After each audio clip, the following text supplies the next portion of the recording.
कृषि उपज से आत्मनिर्भरता। इन्वेस्टमेंट छोटे शहरों में भी आए, आय को दुगना करने में सक्षम है।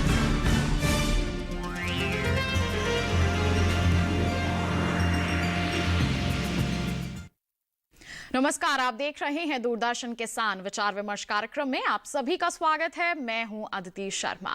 हमारे देश भारत की बात करें तो हमारी जो ग्रामीण अर्थव्यवस्था है उसका मुख्य आधार है कृषि, और हमारे जो कृषक हैं उनकी मुख्य आय का साधन है खेती। जी हां, हमारे किसान कड़ी मेहनत करते हैं और सोना रूपी उपज उगाते हैं। जी हां, और इसी सोना रूपी फसल की हम बात करें तो इसकी ताकत होती है मिट्टी। अगर हमारे खेत की मिट्टी स्वस्थ है तो हमारे खेतों में हमारी फसलें लहलहाती हैं। और हमारे खेत की मिट्टी कब स्वस्थ रहती है? जब हम जैविक खाद का उपयोग करते हैं। जी हां, जैविक खाद का उपयोग करने से न केवल हमारे खेतों की मिट्टी स्वस्थ बनी रहती है, उसकी उर्वरा शक्ति अच्छी बनी रहती है, बल्कि हमारा जो पर्यावरण है वो भी प्रदूषित नहीं होता है। हमारे किसानों की बात करें तो उनके बीच जैविक खेती काफी लोकप्रिय भी हो रही है, और हमारी सरकार भी उन्हें और ज्यादा प्रोत्साहित करने के लिए कई महत्वपूर्ण कदम उठा रही है। और आज के हमारे इस कार्यक्रम में हम इन तमाम पहलुओं पर बात करेंगे कि जैविक खेती क्या है, किस तरह से हमारे किसानों के लिए मुनाफे का सौदा साबित हो सकती है, और अगर हमारे किसान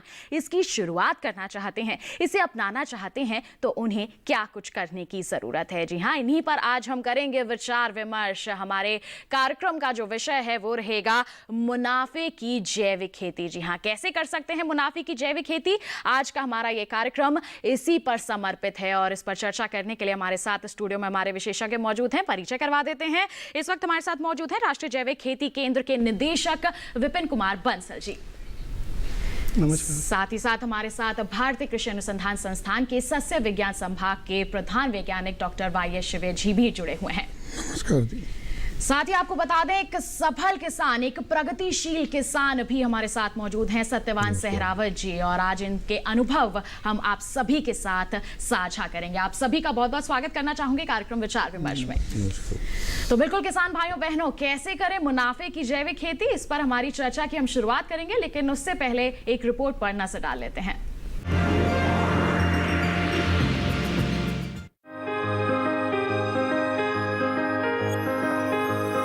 भारत में जैविक खेती पुराने समय से की जा रही है। पहले कृषि के साथ साथ गौ पालन किया जाता था, यानी कृषि और गौ पालन संयुक्त रूप से काफी लाभदायी था। लेकिन बढ़ती जनसंख्या के कारण फसल उत्पादन बढ़ाने का दबाव बना, जिसके कारण रासायनिक खेती का चलन बढ़ गया। लेकिन अब एक बार फिर किसानों का रुझान जैविक खेती की ओर बढ़ा है। इतना ही नहीं, सरकार भी जैविक खेती को बढ़ावा देने के लिए भरपूर सहयोग कर रही है। प्रधानमंत्री श्री नरेंद्र मोदी के नेतृत्व में सरकार ने जैविक खेती को बढ़ावा देने के लिए राष्ट्रीय स्तर पर अनेक योजनाएं शुरू की हैं, जिनके वांछित परिणाम आने वाले वर्षों में भारतीय कृषि में दिखाई देने लगेंगे। जैविक खेती को ऑर्गेनिक फार्मिंग या बायो फार्मिंग भी कहा जाता है। जैविक खेती एक ऐसी पद्धति है जिसमें रासायनिक उर्वरकों, रासायनिक कीटनाशकों और रासायनिक खरपतवार नाशकों की बजाय जैविक खाद, केचुआ खाद, हरी खाद, जीवाणुओं के टीके, समेकित पोषक तत्व प्रबंधन, समेकित कीट प्रबंधन और मिश्रित खेती के उपयोग पर जोर दिया जाता है। जैविक खेती करने से न सिर्फ भूमि की उर्वरा शक्ति लंबे समय तक बनी रहती है, बल्कि पर्यावरण भी प्रदूषित नहीं होता। साथ ही जैविक खेती करने से भूमि की जल धारण क्षमता भी बढ़ती है और भूमि से पानी का वाष्पीकरण भी कम होता है। इसके अलावा कृषि लागत घटने और उत्पाद की गुणवत्ता बढ़ने से किसान को अधिक लाभ भी मिलता है। इनके साथ ही जैविक खेती करने से रासायनिक खाद पर निर्भरता कम होने से लागत में कमी आती है और फसलों की उत्पादकता में वृद्धि होती है। इसके अलावा देश में आज भी अधिकतर खेती बारिश पर ही निर्भर है और वर्षा आधारित क्षेत्रों में जैविक खेती और भी अधिक फायदेमंद है। जैविक खेती के लिए भूमि में जीवांश जैसे गोबर की खाद, वर्मी कंपोस्ट, जैव उर्वरक और हरी खाद का उपयोग किया जाना आवश्यक है। जैविक खेती अपनाकर किसान भूमि के क्षरण और दोहन को रोकने में योगदान दे सकते हैं। इससे न सिर्फ फसलों की उत्पादन लागत में कमी आएगी, बल्कि किसानों को फसलों का उचित मूल्य भी मिलेगा। इतना ही नहीं, जैविक खेती से वर्ष 2022 तक किसानों की आमदनी को दोगुना करने के लक्ष्य को पाना भी संभव हो सकेगा।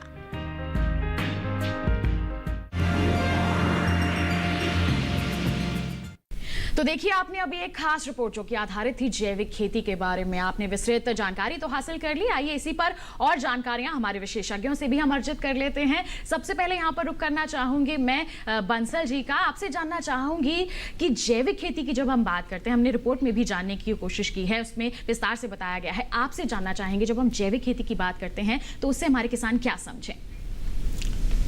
देखिए, जैविक खेती के बारे में अगर सरल भाषा में मैं बताना चाहूँ तो जो भी खेती बिना रासायनिक खाद और कीटनाशकों के उपयोग से की जाती है वो जैविक खेती है। और जैविक खेती को कई रूपों में हमारे किसान भाई लोग अपनाते हैं। कुछ एरिया में, कुछ जगह रीजन्स में इसको नेटिको फार्मिंग बोलते हैं, कहीं जीरो बजट नेचुरल फार्मिंग का नाम दिया गया है इसको, कहीं पर्माकल्चर, कहीं वैदिक फार्मिंग। तो ये कई रूप हैं, लेकिन सबके मूल में एक ही चीज़ है कि रासायनिक खादों और कीटनाशकों के उपयोग के बिना जो खेती की जाती है वो जैविक खेती है। जी, तो कीटनाशकों और जो रासायनिक खादों के बिना खेती कर रहे हैं हमारे किसान, उसे जैविक खेती कहते हैं। कई रूप हैं इसके, हमारे किसान इसे अपना सकते हैं और कई लाभ भी इससे अर्जित कर सकते हैं। क्या है इसके लाभ, जान लेते हैं। डॉक्टर शिवे यहाँ पर मौजूद है। डॉक्टर शिवे, जैविक खेती के लाभ के बारे में आप क्या कहना चाहेंगे? हाँ, देखिए, जैविक खेती एक ऐसी खेती है, जैसा कि बंसल साहब ने बताया अभी, कि बिना किसी रासायनिक खाद, बिना किसी रासायनिक और जो हमारे कीटनाशी आते हैं या फंजीसाइड आते हैं उनके बिना खेती करते हैं। विशेषकर इस खेती के अंदर जो हम ऑर्गेनिक जो हमारे सोर्सेज होते हैं न्यूट्रिएंट के, जैसे वर्मी कंपोस्ट है, ग्रीन मैन्योरिंग है, क्रॉप रेजिड्यू है और फार्म यार्ड मैन्योर है, और इसके साथ साथ जो है हम बहुत सारे ऐसे बिना ट्रीट किए हुए जिप्सम है, या हम जो हमारा रॉक फॉस्फेट आता है उसको भी यूज कर सकते हैं। तो ऐसे, या हमारे रॉक मिनरल फ्लोर है उनका भी यूज कर सकते हैं। तो इसके फ़ायदे जो हैं सबसे ज़्यादा ये हैं, और इसके साथ साथ जो हमारे बायो फर्टिलाइजर्स हैं इनका भी इस्तेमाल इसके अंदर होता है। तो क्योंकि बायो फर्टिलाइजर का इस्तेमाल होता है और बिना किसी उर्वरक के खेती की जाती है, तो सबसे बड़ा जो फायदा है इसका वो मृदा की उर्वरता शक्ति पे है। मृदा की उर्वरता शक्ति अच्छी होती है, ऑर्गेनिक कार्बन कंटेंट बढ़ जाता है मिट्टी के अंदर, पानी सोखने की क्षमता बढ़ जाती है, और जो हमारे जीवाणु हैं, जो भी जीवाणु मिट्टी के अंदर पाए जाते हैं, जितने भी सूक्ष्म जीवाणु हैं, चाहे हमारे माइक्रोफ्लोरा है, मैक्रोफोना, दोनों तरीके के। माइक्रोफ्लोरा में हमारा बैक्टीरिया है, फंजाई है, एक्टिनोमाइसिटीज है, या इसके साथ साथ जो है हमारे मैक्रोफोना में जैसे अर्थवर्म वगैरह है, केंचुए वगैरह बहुत बढ़ जाते हैं। तो इस तरीके से मिट्टी की जो उर्वरता शक्ति है और वो जो तीनों तरीके की जो हमारी मिट्टी की जो परिस्थितियां होती हैं, जैसे फिजिकल है, केमिकल, बायोकेमिकल, तो हमको सुधर जाती हैं। और इसके साथ साथ जो है किसान जब इसको उगाते हैं तो जो उत्पाद पैदा होता है, उत्पाद जो है हमारा, उसके अंदर जो है किसी तरीके केमिकल रेजिड्यू नहीं रहता है, तो बाजार में उसका भाव अच्छा मिलता है। और इसके साथ साथ जो भी खाने वाला है वो भी स्वस्थ रहता है, और पर्यावरण को भी हमारा अच्छा रहता है। पर्यावरण विशेषकर जैसे मैं बताना चाहूँगा कि जो हमारी जैविक खेती है इसके अंदर जो है नाइट्रस ऑक्साइड और सल्फर डाइऑक्साइड का एमिशन भी कम होता है और मीथेन का एमिशन भी कम होता है। तो इस तरीके से हमारा पर्यावरण भी सुरक्षित रहता है, मिट्टी भी सुरक्षित रहती है, और जो पैदा करने वाले हैं उनको मुनाफा भी अच्छा होता है, और दूसरे जो खाने वाले उपभोक्ता है हमारे, तो उनको भी जो अच्छा खाद्य पदार्थ मिलता है। तो इस तरीके से जैविक खेती के बहुत सारे लाभ हैं। तो कुल मिलाकर हम कह सकते हैं कि जो हमारे किसान खेतों में मेहनत कर रहे हैं उनके लिए भी काफी फायदेमंद है, जो हमारे उपभोक्ता हमारी उपज का सेवन कर रहे हैं उनके स्वास्थ्य के लिए भी काफ़ी अच्छी है। हमारी खेत की मिट्टी का स्वास्थ्य अच्छा बना रहता है और हमारा जो पर्यावरण है वो भी प्रदूषित नहीं होता है। पर्यावरण के लिए भी बहुत अच्छी मानी जाती है जैविक खेती। तो कई तरह के लाभ हैं इसके, हमारे किसान इसे अपना भी रहे हैं और ऐसे ही किसान हमारे साथ इस वक्त स्टूडियो में भी मौजूद हैं। सत्यवान जी मौजूद हैं जो जैविक खेती कर रहे हैं और उससे लाभान्वित भी हो रहे हैं। आज उनके अनुभव हम सभी के साथ साझा करेंगे ताकि बाकी जो हमारे किसान आज हमारा कार्यक्रम देख रहे हैं वो भी उनसे प्रेरित हो सकें। तो सत्यवान जी, सबसे पहला प्रश्न तो आपसे यही रहेगा कि आपने जैविक खेती करने की कब सोची और क्यों सोची? जैविक खेती हम 2012 में कुरुक्षेत्र गुरुकुल में मैं गया था, तो वहाँ पे एक प्रोग्राम था पालेकर जी का, और देवर जी, आचार्य देवर जी जो आज गुजरात के राज्यपाल हैं, वो अपने जो है वहाँ पर एक प्रोग्राम था, मैंने वो देखा तो उससे मैं बहुत प्रेरित हुआ। और हम दिल्ली के किसान हैं तो दिल्ली सबसे बड़ी मार्केट है, तो कुछ लोगों ने भी हमारे को बताया भी हमारे को जैविक गेहूँ चाहिए, धान चाहिए या सब्जी चाहिए। तो इस तरह से जो ना फिर हमने आज आने वाला समय जैविक का ही है। और इसमें जो है जैविक खेती की परिभाषा अगर 2 लाइन में कहें तो जीवों के लिए जीवाणुओं द्वारा प्राकृतिक घटकों की सहायता से की जाने वाली कृषि को ही जीवनदायिनी कृषि कहते हैं, खेती कहते हैं जी। और इससे हमने आज जो है हम जैसे अब प्याज लगाने लग रहे हैं, अभी से मेरे प्याज की बुकिंग पिछली बार सबको नहीं मिल पाया था, आज इन्होंने मेरा प्याज खा लिया। अब मेरे पास 25 गायें हैं देसी नस्ल की, शाहीवाल और गिर नस्ल की गायें हैं। उन्हीं से हमने गोबर गैस प्लांट लगा रखा है, उन्हीं से हमारी जो सैलरी है उसी का, जैसे हमने गन्ना लगा रखा। मैं उदाहरण, मैंने एक मॉडल तैयार किया है, गन्ने को अगर मिल में बेचते हैं तो गन्ना बैठता है 1 से 1.25 लाख रुपए का। उसी गन्ने को अगर हम जूस वाले को बेचते हैं तो गन्ने की डबल हो जाती है, हम 600 रुपए क्विंटल देते हैं तो हो जाता 2.5 लाख रुपए का। उसी गन्ने को अगर किसान जूस निकाल के, जैसे हमने 10 पेड़ नींबू के लगाए हैं, वहीं पे पुदीना लगाया है, वहीं पे मेरा गन्ना है जैविक, और तब भी मेरे पास ग्राहक आता है तो मैं उसको जो है मतलब उसी के सामने गन्ना काटते हैं, उसी के सामने जो नींबू तोड़ते हैं, उसी के सामने हम पुदीना तोड़ के उसकी संतुष्टि करते हैं। जब एक ग्राहक की संतुष्टि करेंगे तो 10 ग्राहक वही के बना के देगा, और 8 से 7 लाख रुपए का 1 एकड़ बैठता अगर जूस में कोई निकाल दे तो।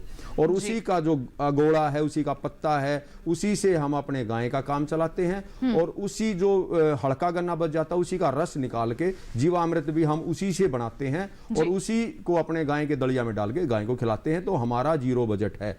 और तो उसी गन्ने से एक और उसी गन्ने से हमने सिरका तैयार किया।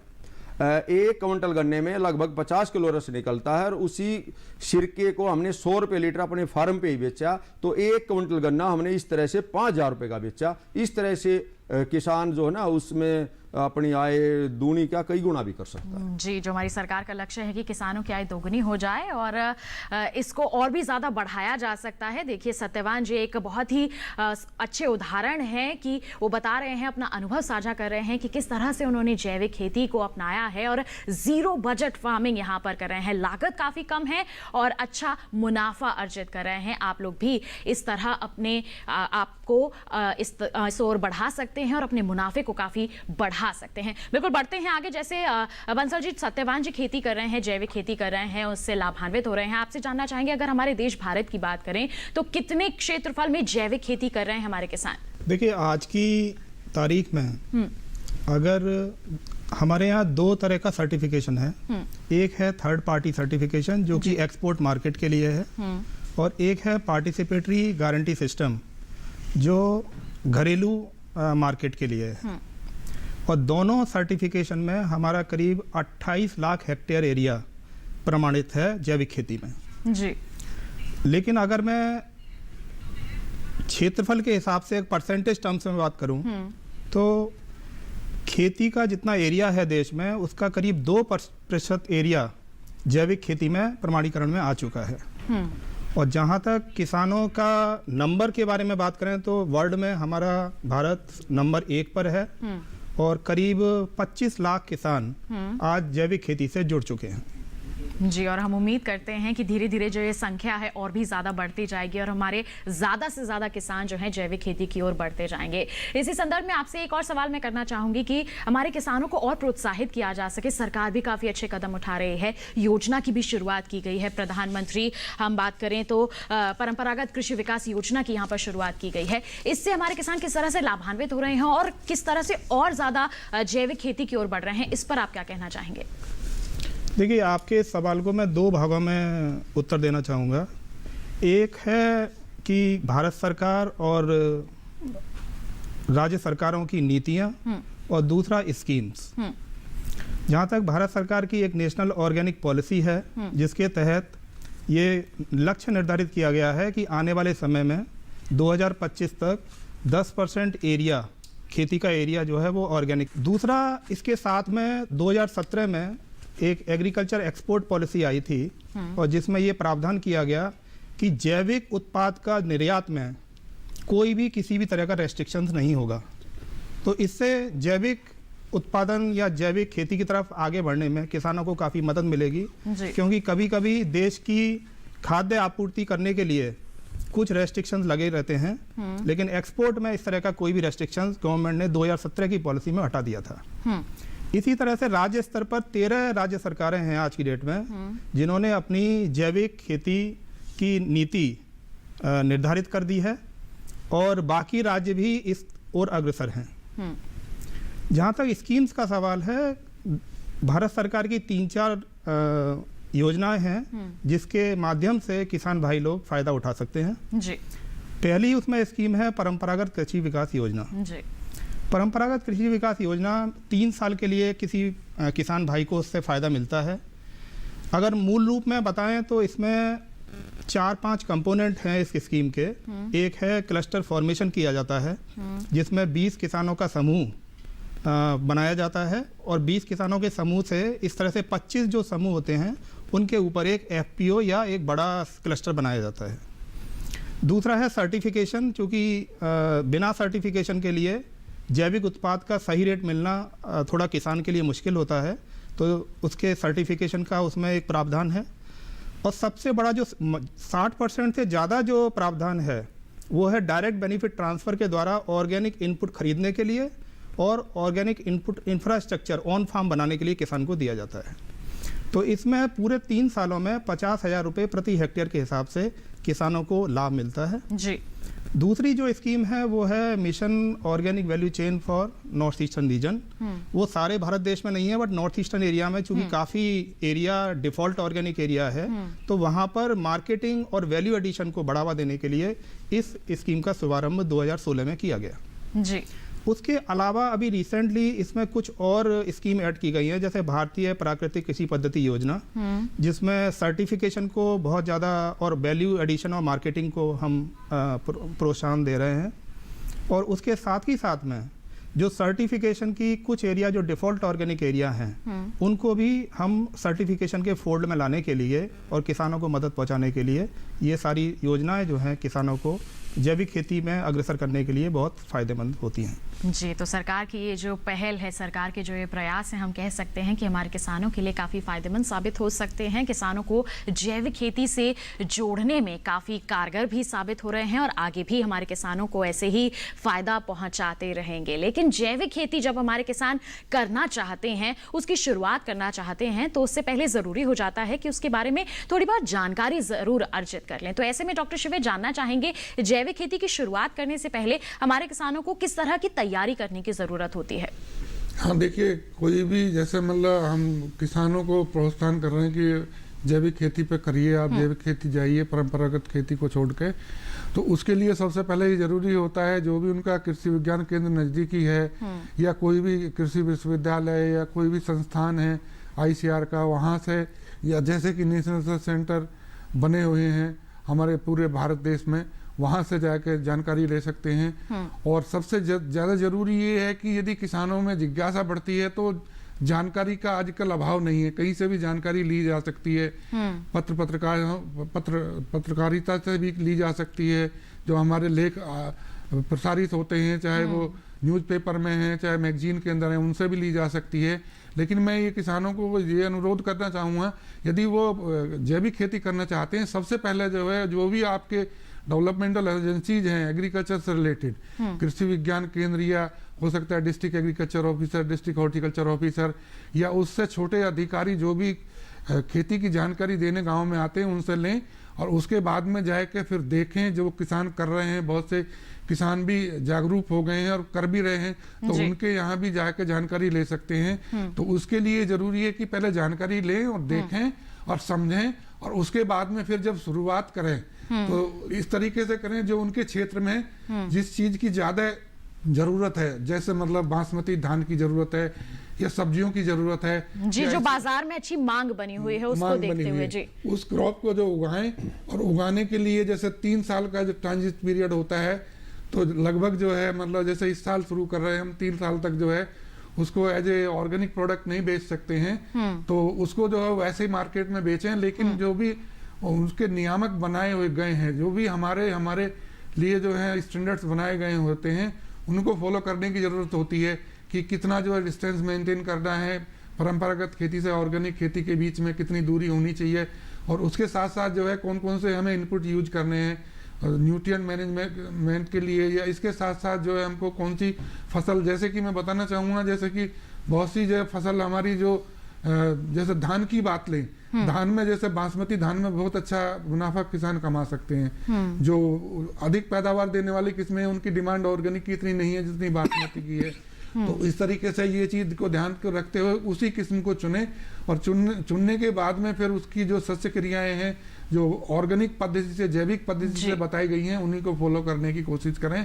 तो इस तरीके से किसी भी मतलब फसल को लाने से पहले समझने की जरूरत है, मार्केट को समझने की जरूरत है, और उसके बाद जो है फिर जो सस्य क्रियाएं हैं हमारी उनको अपनाने की जरूरत है, ताकि जो आपको अच्छी पैदावार मिल सके, और बाद में फिर सर्टिफिकेशन भी कराएं अपनी फसल का, ताकि जो है आप अपने देश में भी बेच सके और बाहर एक्सपोर्ट भी कर सके। तो इस तरीके से जो है जानकारी आप आजकल हर जगह मतलब जगह जगह जो है इंफॉर्मेशन दी जा रही है, टेलीविजन के माध्यम से भी दी जा रही है, रेडियो के माध्यम से भी दी जा रही है। तो मैं यही कहना चाहूँगा किसानों को, किसान भाई आप आगे आइए और जैविक खेती को अपनाइए, जानकारी इकट्ठा करिए, समझिए और उसको आगे बढ़ा के कोशिश करें, अच्छा जो खाद्यान्न उत्पादन करें, जिनकी डिमांड है उनको दें उपभोक्ता को। जी बिल्कुल, हमारे किसानों को थोड़ा बहुत यहाँ पर और जागरूक होना पड़ेगा, और जैसे ही आप जैविक खेती अपनाएंगे, अगर किसी तरह की आपको समस्या भी आती है तो कृषि वैज्ञानिक मौजूद हैं आपकी समस्याओं का समाधान आप तक पहुँचाने के लिए। और कई हमारे किसान भाई बहन ऐसे हैं जो जैविक खेती को अपनाए हुए हैं, आप उनका भी रुख कर सकते हैं। सत्यवान जी भी एक बहुत बड़ा उदाहरण है कि वो जैविक खेती को अपना करके इतना अच्छा मुनाफा अर्जित कर रहे हैं। सत्यवान जी, आपसे जानना चाहेंगे, आपने किस तरह की तैयारियां की थी जब आप जैविक खेती की ओर अपने कदम बढ़ाए थे आपने?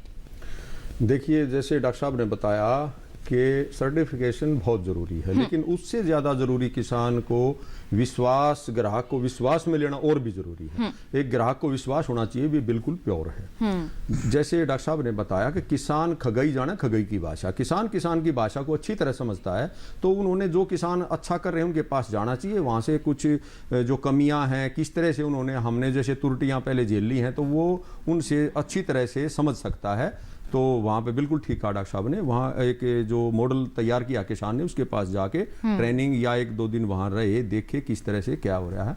एक तो ये, और जब अगर 2 लाइन में कहूँ तो मैं कहूँगा कि धरती बलवान तो किसान धनवान। पहले अपने जमीन का स्वास्थ्य ठीक करना पड़ेगा, उसमें कार्बन बढ़ाना पड़ेगा, जीवाणुओं की मात्रा उसमें जो हमने कई बार जो है पूसा से भी हम लेके आए हैं, चाहे रोजोक्टोवेक्टर है या और भी जो जीवाणु हैं, ट्राइकोडर्मा है, सूडोमोनास है या वेम है, और भी जो कल्चर हैं, तो वो ले करके हमने पहले जमीन को जीवित करना पड़ेगा। जो हमने जमीन केमिकल से बिल्कुल जीवाणुओं को मार दिया, अब जो जमीन हमारे यहाँ इसमें जो है खेत में अब इतने केंचुए आ जाते हैं, बारिश होती है तब, और 1 घंटे में मेरे खेत का पानी सारा जमीन के पेट में चला जाता है, क्योंकि केंचुआ ज्यादा होने से उसमें बहुत ज्यादा जो है होल हैं, और उसमें नमी भी खत्म नहीं होती, कार्बन अच्छा है जमीन का। तो इसमें जो है किसान जो है पहले जमीन का स्वास्थ्य ठीक करे। उसके साथ साथ मैं कहता हूं मार्केटिंग जब तक किसान ने कस्सी उठाई है, किसान नहीं बचेगा, किसान ने तराजू भी उठानी पड़ेगी। क्योंकि तराजू उठाने वाला 2 घंटे में डबल करता है, किसान को वही प्रोजेक्ट 6 महीने लग जाते हैं और मौसम की मार भी झेलनी पड़ती है। तो क्यों ना वो खाने वाला और किसान आमने सामने होगा तो दोनों को फायदा होगा। तो बिल्कुल हमारे किसानों के लिए जैविक खेती काफी फायदेमंद साबित हो सकती है, लेकिन आपको थोड़ी बहुत तैयारियां यहां पर करने की जरूरत है, जिसका जिक्र अभी हमारे प्रगतिशील किसान सत्यवान जी ने यहां पर किया है। और ऐसी ही जानकारियां हमारे विशेषज्ञों से हम अर्जित करते रहेंगे, चर्चा को आगे बढ़ाएंगे, लेकिन एक छोटे से ब्रेक के बाद कई मजा ये देखते रहिए हमारा कार्यक्रम विचार विमर्श और बने रहिए दूरदर्शन किसान पर।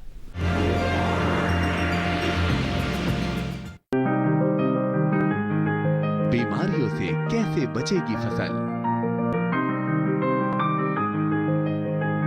मवेशियों की मुश्किलों का क्या है हल, कहां से लाएं बीज, कितनी लगेगी खाद, किसानों के हर फोन का विशेषज्ञ देंगे जवाब। देखिए हेलो किसान लाइव सोमवार से शुक्रवार शाम 6 बजे।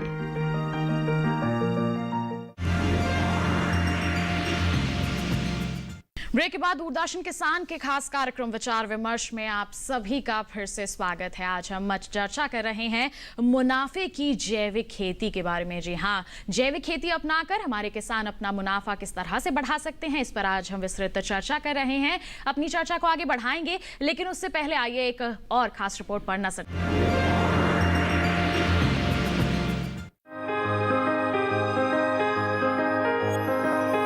बदलता पर्यावरण, खेतों की कम होती उपजाऊ क्षमता, छोटी जोत, रासायनिक उर्वरकों और कीटनाशकों, फफूंदनाशकों व खरपतवार नाशकों का अंधाधुंध उपयोग कृषि के सामने एक चुनौती है।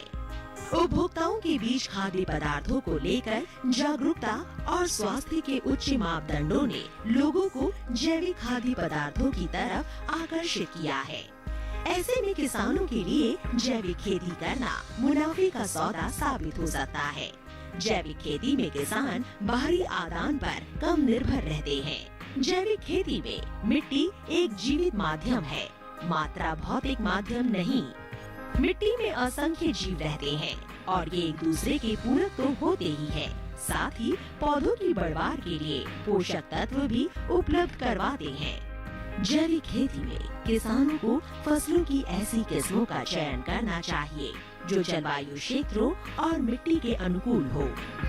इसके साथ ही ये किस्में कीट और रोगों की प्रतिरोधी क्षमता वाली भी होनी चाहिए। किसान फसलों के बीज और रोपण सामग्री उन संस्थाओं से ले जो ये प्रमाण दे कि वे जैविक पद्धति से विकसित किए गए हैं।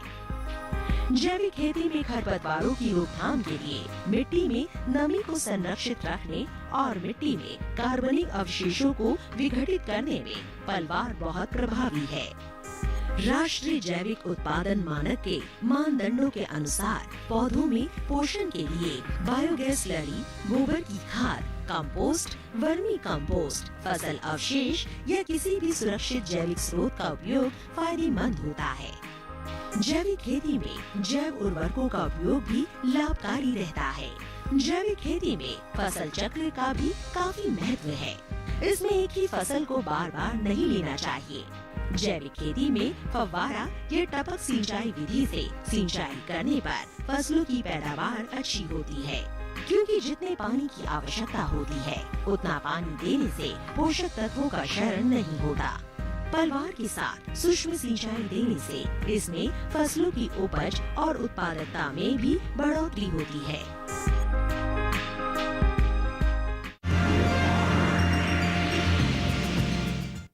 तो देखिए, अभी आपने एक और खास रिपोर्ट। आइए इसी के साथ हमारी चर्चा को आगे बढ़ाते हैं और यहाँ पर मैं रुक करना चाहूंगी बंसल जी का। बंसल जी, जब हम बात करते हैं जैविक खेती की, कई तरह की तैयारियां यहाँ पर करने की ज़रूरत हो जाती है हमारे किसानों को, और हमारे ऐसे में कृषि जो वैज्ञानिक हैं, जो आपका केंद्र है, उसकी भी भूमिका काफ़ी अहम हो जाती है कि हमारे किसानों को और भी ज़्यादा जागरूक किया जा सके। तो आपके केंद्र की अगर हम बात करें तो किस तरह के प्रशिक्षण कार्यक्रम आयोजित किए जाते हैं हमारे किसानों को और भी ज़्यादा प्रोत्साहित करने के लिए? देखिए, राष्ट्रीय जैविक खेती केंद्र की जो एक्टिविटीज़ हैं उसके बारे में थोड़ा सा मैं प्रकाश डालना चाहूँगा, किसान भाइयों को जागरूक कराना चाहूँगा इसके बारे में।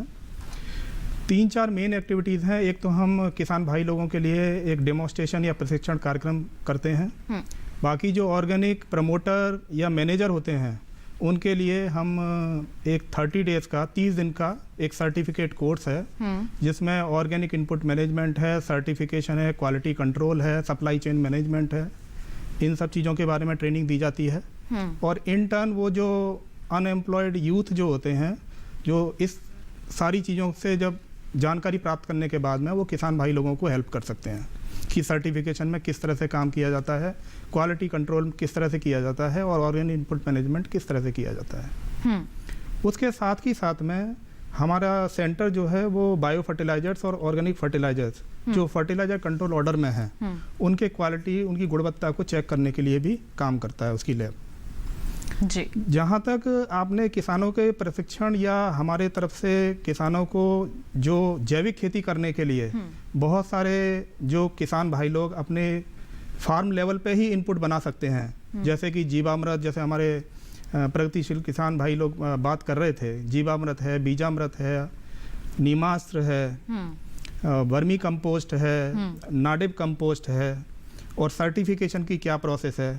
तो उसके लिए हमने किसान भाइयों की सहायता के लिए एक जैविक खेती सहायक पुस्तिका हिंदी में और इंग्लिश में दोनों वर्जन्स में वो हमारे जैविक खेती केंद्र, राष्ट्रीय जैविक खेती केंद्र की वेबसाइट पर उपलब्ध है। मैं जरा अपने किसान भाइयों को ये पुस्तिका दिखाना चाहूँगा जी। ये पुस्तिका हमारी वेबसाइट पर उपलब्ध है, इसको आप डाउनलोड कर सकते हैं और इसमें सारे जितने भी ऑर्गेनिक इनपुट्स जो किसान भाई लोग अपने फार्म लेवल पे बना सकते हैं, जैसे कि मैं फिर दोबारा से रिपीट करूंगा, जीवामृत है, बीजामृत है, नीमास्त्र है, अमृत मिट्टी है, वर्मी कंपोस्ट है, नाडिब कंपोस्ट है, सर्टिफिकेशन की जो प्रोसेस है, जैविक खेती पोर्टल से किस तरह से डायरेक्ट मार्केटिंग कर सकते हैं किसान भाई लोग अपने जैविक उत्पादन का, उन सब के बारे में एक सूक्ष्म जानकारी इन पुस्तिका में दी हुई है जी। और इस पुस्तिका को हमने सारे स्टेट गवर्नमेंट्स को भी सर्कुलेट किया हुआ है।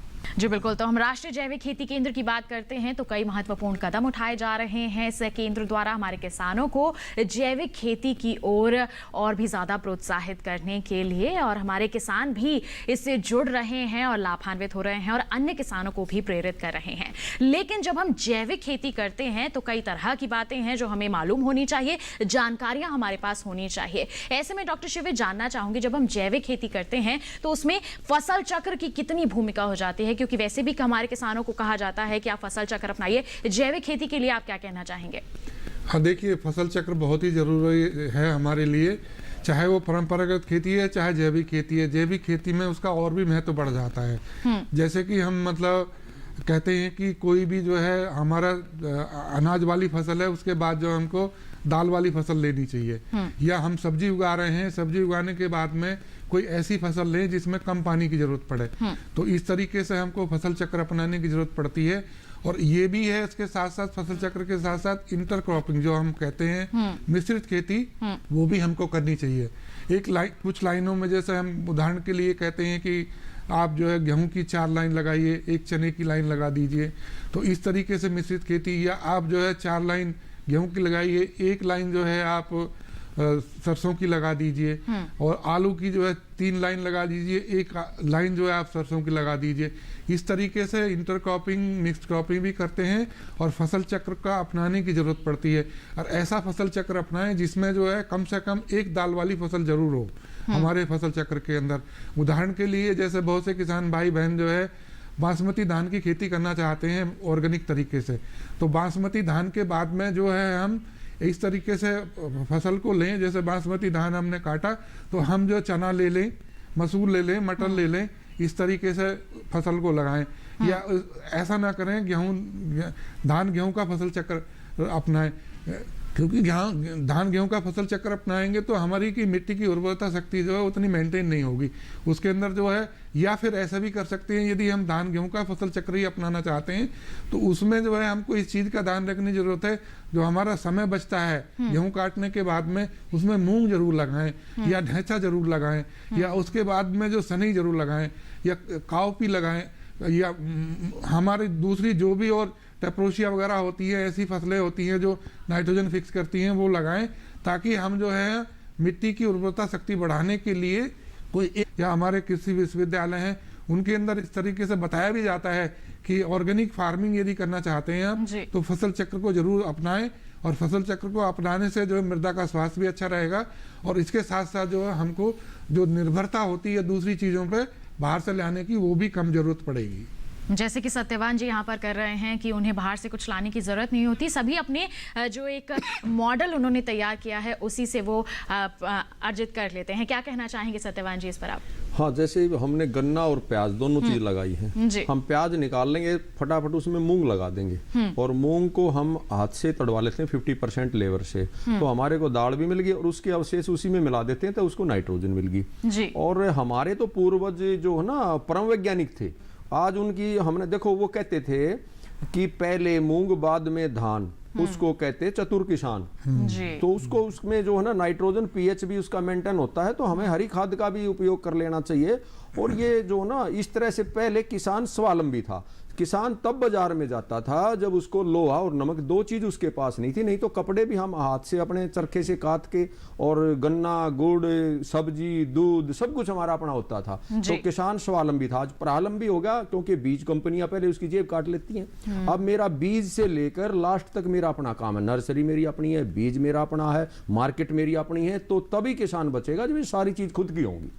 जी बिल्कुल। तो देखिए बहुत ही अच्छी बात यहाँ पर कही है कि हमारे किसान स्वावलंबी हों, शुरुआत से लेकर अंत तक हर जो कदम होता है, पूरी जो प्रक्रिया होती है वो हमारे खेतों से ही हमें मिल सकती है, और हमारे जो किसान भाई हैं वो इस तरीके को अपनाकर अच्छी आमदनी भी अर्जित कर रहे हैं। आप भी कर सकते हैं, बस आपको यहाँ पर जागरूक होने की ज़रूरत है, और उस जागरूकता को हमारे विशेषज्ञ आप तक ज़रूर फैला रहे हैं। बढ़ते हैं आगे। बंसल जी, आपसे जानना चाहेंगे कि जैसे डॉक्टर शिवे ने कहा कि फसल चक्र अपनाना बहुत ज़रूरी है, सत्यवान जी ने कहा कि अपने खेत से ही हम खाद अपने खेतों में डालें और तमाम बीज वगैरह जो है वो खेतों से ही तैयार कर लें, लेकिन कई किसान ऐसे हैं जो अपने खेतों में ऐसा नहीं करते हैं, तो ऐसे में किस तरह के बीज लें, किस तरह की किस्में लें जब जैविक खेती कर रहे हैं, इस पर आप क्या कहना चाहेंगे?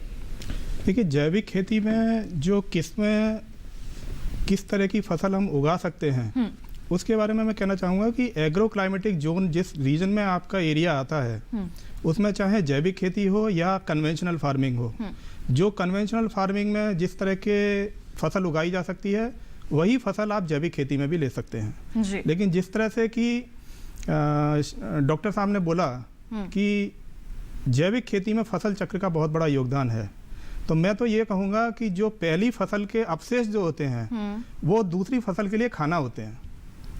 तो क्या हम कह सकते हैं, जैसे कि आज के समय की बहुत बड़ी समस्या है पराली प्रबंधन, लोग उसे जला देते हैं, अगर उसे खेत में ही वो मिला दें तो ये और भी ज़्यादा हमारी खेत की मिट्टी के लिए फ़ायदेमंद होगा? बिल्कुल, आपने सही कहा कि जो पराली वगैरह को जो जलाने की जो समस्या है, अगर किसान भाई लोग उसी को वहीं काट के और अगर खेत में ही मिला दें या उसको मल्चिंग की तरह से इस्तेमाल करें तो कम पानी में और ज़्यादा फसल उगाई जा सकती है, और जो न्यूट्रिएंट रिसाइकल होना चाहिए जैविक खेती में वो भी उसमें हो पाएगा। साथ ही साथ में अगर उसके अपघटन का रेट बढ़ाना है तो उसमें कुछ आप इनोकुलम या कुछ जीवाणु जो है उसमें डाल सकते हैं, जैसे कि हमारा पूसा इंस्टीट्यूट ने एक वेस्ट डिकम्पोजर बनाया है, उसको भी डाल सकते हैं उसमें। और साथ ही साथ में जैसे जीवामृत और मैंने बताया आपको जीवामृत, तो जीवामृत का भी इस्तेमाल करने से उसका डिकम्पोजिशन रेट बढ़ जाता है। तो किसान भाई लोग इन सब जो लोकल फॉर्मुलेशंस हैं इनका यूज़ करके और उसको फसल अवशेष को वहीं की वहीं इस्तेमाल किया जा सकता है। मैं इसमें थोड़ा सा जोड़ना चाहूँगा, बिल्कुल बताएं। मैं जोड़ना चाहूँगा, जैसे फसल अवशेष है, देखिए पोटास की जो है 90% मात्रा लगभग, ये समझ लीजिए 80 से 90% हमारे जो अवशेष के अंदर ही रहती है, और यदि हम मिट्टी के अंदर उसको मिलाएंगे रखेंगे तो हमें जो पोटास की अलग से देने की जरूरत पड़ती है वो नहीं पड़ती। तो जितने भी अवशेष हैं यदि हम मिट्टी के अंदर ही रखें, उनको मिलाएं जैसा कि बंसल साहब ने बताया है, तो हमारी जो निर्भरता है दूसरे जो पोषक तत्वों को बाहर से लाने की ऑर्गेनिक फार्मिंग के अंदर भी, जैविक खेती के अंदर भी, वो कम हो जाएगी। ये बहुत ही जरूरी है। और आजकल जो है सेलुलोटिक डिकम्पोजिंग बैक्टीरिया, फंजाई और उनके कॉम्बिनेशन, बायोफिल्म माइक्रो कंसोर्टिया भी आ रहे हैं जो बहुत जल्दी बायोडिग्रेड करते हैं, तो उस तरीके से उनको भी डालें, और जिस तरीके से डालने की जो पद्धति बताई जाती है उसी के अनुसार डालेंगे तो जल्दी अच्छा डिकम्पोजिशन होगा किसी भी रेजिड्यू का। और ये एक पोषक तत्व प्रबंधन की एक जो प्रणाली भी है ऑर्गेनिक खेती के अंदर, जैविक खेती के अंदर, कि जो भी रेसिड्यू है हम उसको रिसाइकिल करें, बाहर ना लेकर जाएं। चाहे पशुओं को खिलाएं और पशुओं की गोबर की खाद फिर मिट्टी के अंदर डालें, चाहे खेत के अंदर ही जो चॉप करके उसको जो मिलाएं या ऊपर डालें। तो इस तरीके से जो पोषक तत्व प्रबंधन में भी हमारा अवशेषों का बहुत बड़ा महत्व है, और इसका विशेषकर जैविक खेती में और भी बढ़ जाता है। जी बिल्कुल, जो हमारे खेतों के अवशेष हैं उनको हम जैविक खेती में बहुत बेहतर तरीके से उपयोग में ला सकते हैं और अपनी लागत भी यहाँ पर काफी हद तक कम कर सकते हैं। सत्यवान जी, आप क्या कहना चाहेंगे इस संदर्भ में? हाँ, जैसे हमारे गोबर गैस की सलरी है उसी में हम अवशेषों को 50% मिला देते हैं जी। और जैसे डॉक्टर साहब ने बताया ना, तो उसमें हमें डिकम्पोजर की जरूरत है तो नहीं भी पड़ती, क्योंकि वो सलरी में ही इतने बैक्टीरिया और वो होते हैं, उसी को काट मार के अच्छे से मिला दो तो वो बहुत जल्दी ही तैयार खाद हो जाता है। और उसमें जो गाय जिसके पास है ना, तो मैं कहता हूँ गाय के गोबर में सब कुछ है, बैक्टीरिया बहुत कुछ है, उसी को मल्टीप्लाई करके जीवामृत बना के और घन जीवामृत वो तैयार हो जाता है, उसी में छीट दो और उसी से फिर अपने खेतों में जीवाणुओं का जामन लग जाता है। जैसे हम दूध में खट्टा डालते हैं उसका जामन लग जाता है, इसी तरह जीवाणु जो है पूरे खेत में फैल जाते हैं। और जैसे डॉक्टर साहब ने बिल्कुल ठीक कहा कि फसल चक्कर मैं 3 या 4 साल में गेहूं बोता हूं। जिस खेत में हमने अब की बार मटर लगा रखी है, अगली बार उसमें प्याज लगाऊंगा, उसके बाद में फिर मैं उसमें गेहूं बोगा, तो हर्बिसाइड की जरूरत ही नहीं पड़ती, क्योंकि खरपतवार उसमें होती है नहीं। ये सबसे बड़ी जो ना समस्या है खरपतवार की। तो इस तरह से फसल चक्कर, और गेहूं बहुत ही हल्के में, जैसे ज्यादा उसको जरूरत नहीं पड़ती, वो तैयार हो जाते हैं। हर साल जिसमें गेहूं दान करेंगे तो उससे जो है जमीन भी मतलब उर्वरा शक्ति उसकी कमजोर हो जाती है। तो इससे ये भी जरूरी है, फसल चक्र अपनाना बहुत ही जरूरी है। जी, तो पोषक तत्वों का प्रबंधन किस तरह से करना है और फसल चक्र कितना लाभकारी साबित हो जाता है जैविक खेती करते समय, ये अभी हमारे जो प्रगतिशील किसान हैं उन्होंने इसके बारे में जानकारी दी। इसके साथ बढ़ते हैं, बंसल जी जानना चाहेंगे, जैविक खादों की हम बात कर रहे हैं यहाँ पर, जैसे गोबर की खाद हो गई, पोषक तत्वों का अगर हम प्रबंधन अपने खेत में ही कर देते हैं तो वो भी एक खाद के रूप में तैयार हो जाता है। कौन कौन सी जैविक खाद हैं जो हमारे किसान इस्तेमाल कर सकते हैं और उन्हें तैयार करने के लिए क्या तरीके अपनाने चाहिए? देखिए, जैसे मैंने आपको किसान भाई लोगों को पहले अपने वक्तव्य में बताया, जैविक खाद में आपका वर्मी कंपोस्ट है, जैसे केंचुआ खाद जिसको बोलते हैं, नाडिप कंपोस्ट है, फार्म यार्ड मैन्योर है, और फिर उसके बाद में एक जो फास्फोरस की जिसमें कमी होती है तो फॉस्फेट रिच ऑर्गेनिक मैन्योर भी किसान भाई लोग अपने लेवल पे बना सकते हैं जी। उसके साथ ही साथ में, जैसे मैंने पहले भी कहा है कि जीवामृत जो गाय के गोबर, गाय के मूत्र और गुड़ से बहुत सारी चीज़ें जो है गाय आधारित खेती आप मान सकते हैं कि जैविक खेती बहुत हद तक गाय पर आधारित है जी। तो अगर आप देसी गाय का गोबर, गाय मूत्र और गुड़ और दाल का आटा, इन सबको मिश्र करके जीवामृत, बीजामृत है आपका, पंचगव्य है, अमृत माटी है, अमृत पानी है, नीमास्त्र है, तो ये सारे आप उनको जैविक खाद और जैविक कीटनाशक की तरह से इन चीज़ों को भी इस्तेमाल कर सकते हैं और किसान भाई लोग इनको अपने लेवल पे बना सकते हैं जी। इनके बनाने की विधि के बारे में जहाँ तक सवाल है, मैंने आपको बताया है कि हमारे राष्ट्रीय जैविक खेती केंद्र से हमने जैविक खेती सहायक पुस्तिका एक निकाली हुई है और जिसमें इन सब लोकल फॉर्मुलेशंस को बनाने का तरीका भी दिया गया है।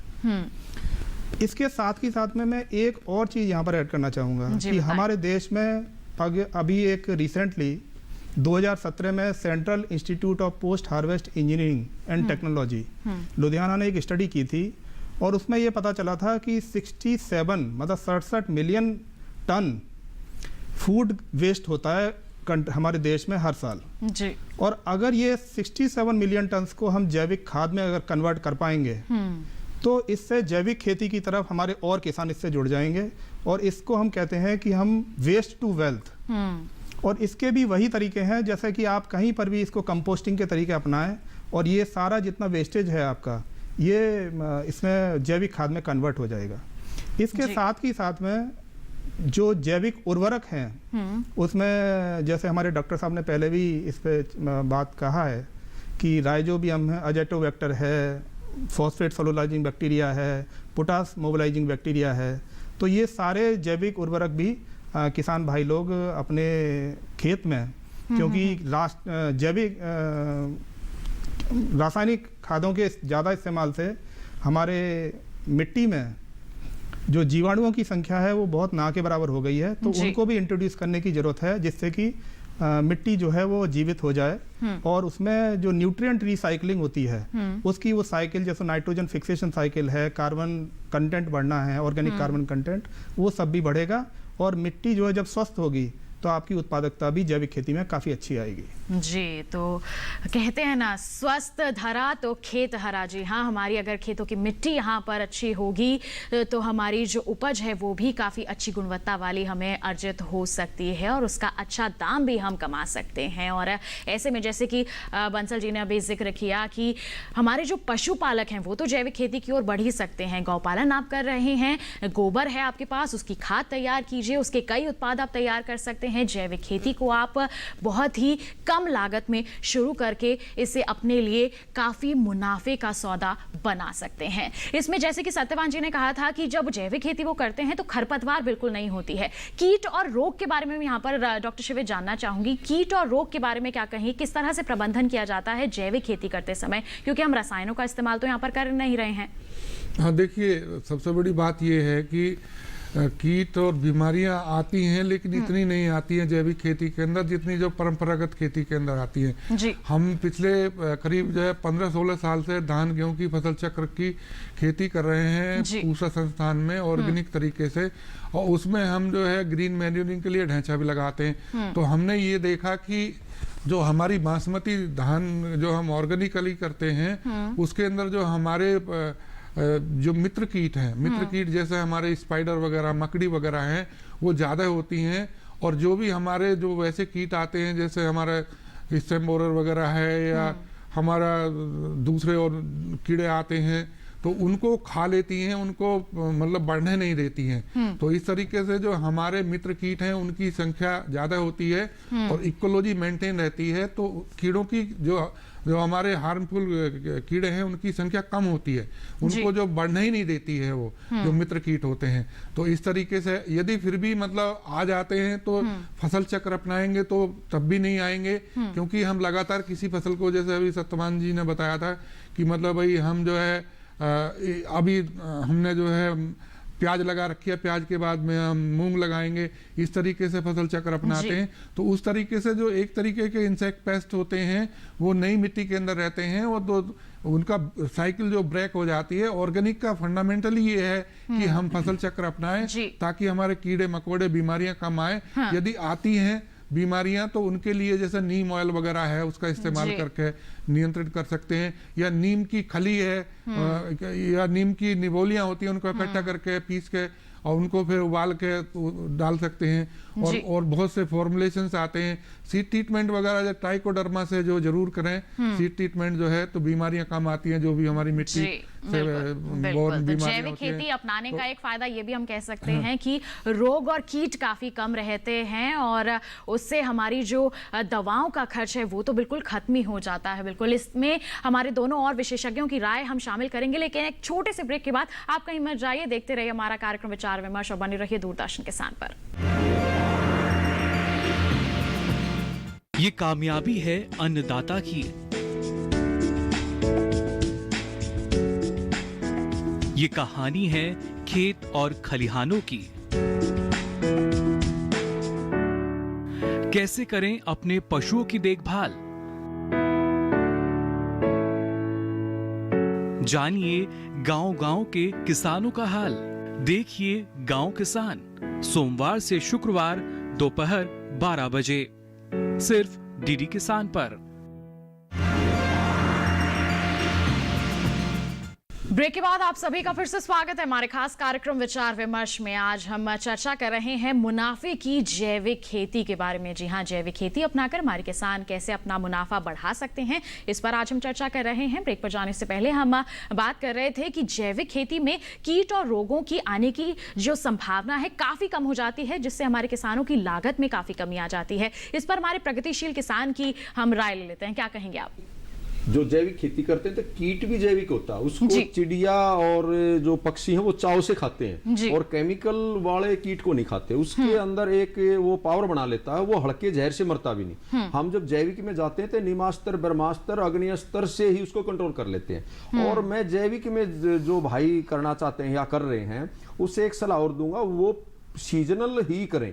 कई बार किसान क्या गलती करता है, ऑफ सीजन की गोभी लगा दी, वो कीट ज्यादा आएंगे तो वो कामयाब नहीं हो पाते, वो वहां पे मार खा जाते हैं। तो सीजनल ही मतलब जो है लगाएं, कोई भी सब्जी है या कोई फ्रूट है उसको जो ना सीजनल करें। और इसमें एक और बात है, हमारे मित्र कीट ज्यादातर मांसाहारी होते हैं और जब मित्र कीट हम जब केमिकल से करते थे तो हमारी समझ में आया जो मित्र कीट है वो ऊपर रहते हैं पत्तों के, और जो हमारे जो दुश्मन है वो छुप के रहते हैं, क्योंकि वो उस मांसाहारी कीट से उनको डर लगता है। जब हम स्प्रे करते हैं तो मित्र तो सारे मर जाते हैं क्योंकि ऊपर रहते हैं, और हमारे दुश्मन कुछ बच के रह जाते हैं, और उनका दुश्मन जब खत्म हो जाता है तो वो फिर अच्छे से पनपते हैं और अच्छे से खेती को खराब करते हैं। तो इस तरह से हम जो है मतलब ध्यान करना चाहिए किसान ने, क्योंकि जब हम जो है जैसे हमारा प्याज का लगाते हैं उसमें थ्रिप्स की प्रॉब्लम आती है, उसमें एक बवेरा बेसियाना एक आता है तो उसको हम स्प्रे कर देते हैं, जैसे निमाटोड की वहां पर आप गेंदा लगाओ। तो इस तरह से किसान बहुत हमारे पास जो है उसके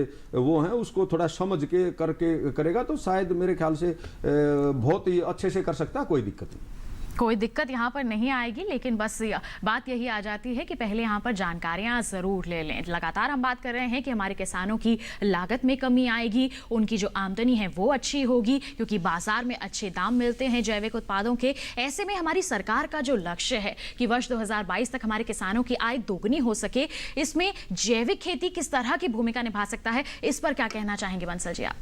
देखिए, भारत सरकार की जो परिकल्पना है कि हमारे किसानों की आय 2022 तक दोगुनी हो जाए, तो वो सिर्फ जैविक खेती नहीं, मैं सारे जो भी हमारे किसान भाई लोग हैं उनकी आय दोगुनी कैसे हो, उसके लिए 3-4 फ्रंट पे हमारी भारत सरकार ने कुछ काम करना शुरू किया है। जी बताएं। और उसमें वैल्यू एडिशन और मार्केटिंग, इस पे जिससे कि मार्केट में अगर वैल्यू एडिशन होगा और किसान भाई लोग डायरेक्ट मार्केटिंग कर पाएंगे तो उनको अच्छा रेट मिल पाएगा।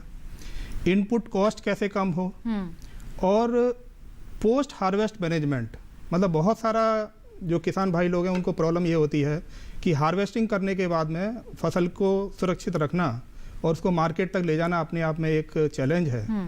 तो पोस्ट हार्वेस्ट मैनेजमेंट इंफ्रास्ट्रक्चर हो, और साथ ही साथ में उस जो मार्केटिंग को अच्छा बनाने के लिए, और उनको कलेक्टिव फार्मर्स जो हैं वो उनका किसी एक छोटे फार्मर का प्रोड्यूस तो इतना ज़्यादा नहीं होता है कि वो डायरेक्ट मार्केटिंग कर पाए, तो उसके लिए अभी 10,000 फार्मर प्रोड्यूसर ऑर्गेनाइजेशन बनाने की भी परिकल्पना ली गई है। साथ ही साथ में मैं ये भी कहना चाहूँगा कि जैविक खेती जहाँ आ जाती है तो वहाँ पर सर्टिफिकेशन बहुत इंपॉर्टेंट हो जाता है कि अगर मार्केट में उसका सही रेट चाहिए, तो जैविक खेती में हम सर्टिफिकेशन की सुविधा गवर्नमेंट ऑफ इंडिया प्रोवाइड करा रही है फ्री ऑफ कॉस्ट, परंपरागत कृषि विकास योजना के अंतर्गत, और mission organic value chain development for north eastern region की से में भी। और तीसरी जो स्कीम शुरू की गई है भारतीय प्राकृतिक कृषि पद्धति योजना, उसमें भी हम सर्टिफिकेशन की सुविधा किसान भाई लोगों को निःशुल्क दिया जा रहा है।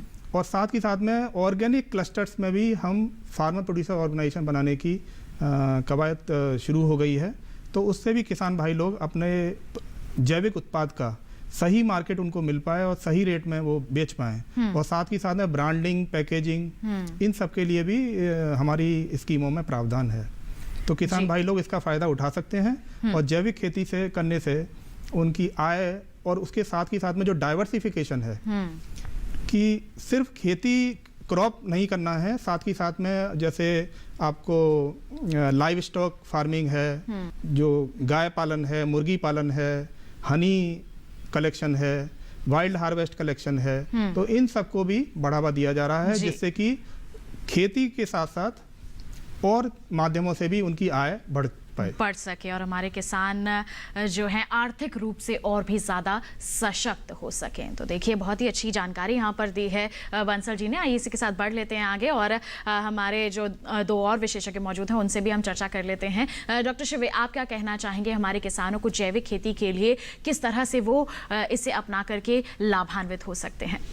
हाँ, देखिए, किसान भाइयों को मैं ये कहना चाहूँगा जैविक खेती जो है हमारी सबसे बड़ी बात यह है कि मिट्टी की उर्वरा शक्ति को बढ़ाती है। तो यदि मिट्टी की स्वस्थ रहेगी तो हमारा पैदावार भी अच्छा होगी, और इसके साथ साथ जो है हमारा उनका जो लागत आती है किसानों की वो भी कम हो जाएगी, क्योंकि वो बाजार पे कम निर्भर रहेंगे, बाहर से नहीं लाएंगे।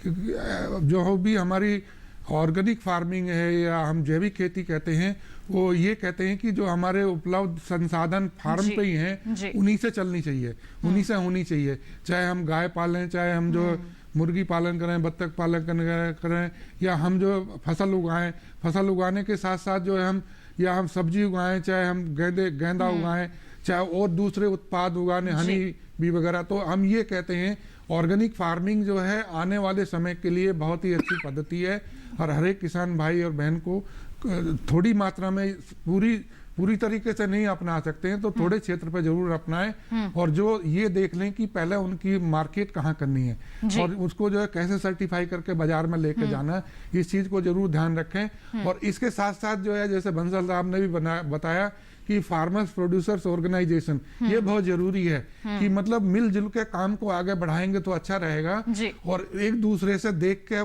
सीख के और यदि अपनाएंगे तो ज्यादा मुनाफा होगा, लागत भी कम हो जाएगी, और बाजार में उनको भाव भी अच्छा मिलेगा, खाने वाला भी सुखी रहेगा। जी बिल्कुल। तो एक दूसरे से देखकर ही यहाँ पर हमारे किसान भाई ज्यादा से ज्यादा सीखते हैं। तो ऐसे में सत्यवान जी से चाहूंगी मैं कि आपने जो सकारात्मक बदलाव अपनी खेती में देखा है उसका अनुभव देखते हुए आप हमारे किसानों को संदेश दें, जैविक खेती को वो किस तरह से अपना सकते हैं और साथ ही साथ इससे लाभान्वित हो सकते हैं। हाँ बिल्कुल ठीक कहा डॉक्टर साहब ने। जैसे मधुमक्खी पालन हमारे डॉक्टर बलराज से मैंने ट्रेनिंग ली पूसा से ही। अब मधुमक्खी पालन जो है, शहद हमारा बोनस है, और उससे जो पोलिनेशन का जो काम होता है उससे 10% से 15% तो मेरी वैसे पैदावार बढ़ जाती है।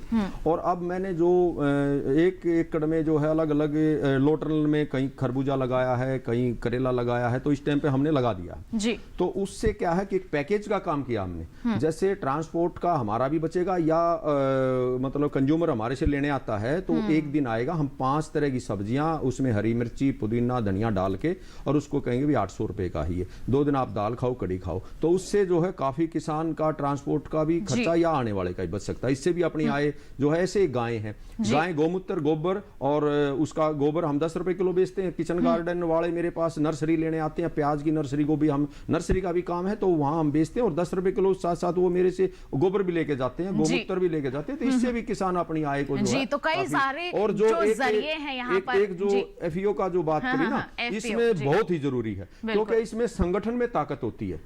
हमारे जो पूर्वज थे वो उदाहरण देते थे कि झाड़ू जो है 5 किलो को सरका सकती है, एक सीख कुछ नहीं कर सकती। जी बिल्कुल, तो बहुत ही जरूरी है ज्यादा से ज्यादा हमारे किसान जैविक खेती को अपनाएं। यही जो बात है आज की चर्चा में उभर कर सामने आई है। हमारे तीनों ही विशेषज्ञ यही कहना चाहते हैं कि हमारे ज्यादा से ज्यादा किसान अगर जैविक खेती को अपनाएंगे तो ना वो केवल अपनी आय को दोगुनी बल्कि 3 गुना 4 गुना भी कर सकते हैं। और उसके लिए जरूरी है कि आप शुरुआत करने से पहले इसके बारे में प्रशिक्षण ले लें, जानकारियां जरूर हासिल कर लें। और आज यही हमने कोशिश की है कि जैविक खेती की जितनी भी जानकारियां हैं, छोटी छोटी बारीकियां हैं, वो हम आप तक पहुंचाने की कोशिश करें। और इसके लिए मैं धन्यवाद देना चाहूंगी हमारे तीनों ही विशेषज्ञों का। आपने बहुत ही महत्वपूर्ण जानकारियां साझा की हैं। बहुत बहुत धन्यवाद हमारे साथ जुड़ने के लिए।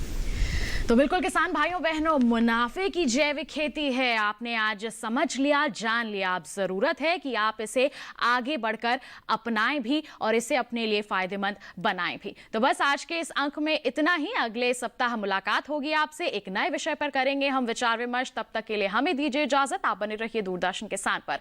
नमस्कार।